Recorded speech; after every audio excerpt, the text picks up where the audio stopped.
நம்மள பல பேர் வீட்டுல இருக்கிறது இந்த பெடிக்யூர் கிட்டுங்க. காலு வெளியே அழகா இருக்கணுன்றதுக்காக எவ்வளவோ விஷயத்த மெனக்கிடுறாங்க. ஆனா உண்மையா இந்த காலே ஸ்ட்ரென்த்தா இருந்தா பாதம் ஹெல்தியா தானே இருக்கும். அதுக்கு நெக்ஸ்ட் நம்ம காலுக்கு இந்த மாதிரி வேசலின் அப்ளை பண்ணி நல்ல மாய்ஸ்சரைசர் போட்டு மசாஜ் பண்ணுங்க. மசாஜ் எப்படி பண்ணணும்னா பெருவிரலை வச்சுக்கோங்க, நல்லா அழுத்தி clockwise anticlockwise circle பண்ணுங்க. ஃபுல் ஃபுட்டுக்கும் பண்ணுங்க, ரொம்ப ஹெல்தியா இருக்கும். காலையில எந்திரிச்சதும் 5 விரல்களையும் நல்லா மடக்கி விடுங்க. 5 விரல்களையும் நல்லா மேல தூக்கி தூக்கி விடுங்க. பெருவிரலை மட்டும் நல்லா மேல தூக்குங்க. அதுக்கப்புறம் விட்டுட்டு 4 விரல்களையும் சைட்ல மேல தூக்குங்க. திரும்ப திரும்ப மாத்தி மாத்தி பண்ணுங்க.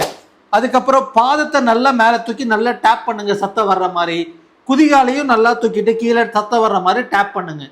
சில பெண்களுக்கு பாத வலின்றது ரொம்ப காமன் ஆயிட்டு இருக்குங்க. ஏன்னா அவங்க குழந்தை பிறக்கணுன்றது வைடர் பெல்விஸ் இருக்கிறதுனால வெயிட் பேரிங் பேட்டர்ன் ஆல்டர் ஆயிடுது குழந்தை பிறந்ததுக்கு அப்புறம். அதனால மோர் உள் பக்கமா வெயிட் போறதுனால பாதம் ஸ்ட்ரெயின் ஆக ஆரம்பிக்குது. அதுக்கு இந்த எக்ஸசைஸை பண்ணீங்கன்னா லைஃப் லாங் பெயின் வராம தவிர்க்க முடியும். வலியோட வாழாதீங்க. Just for the information, doctor Ram PC.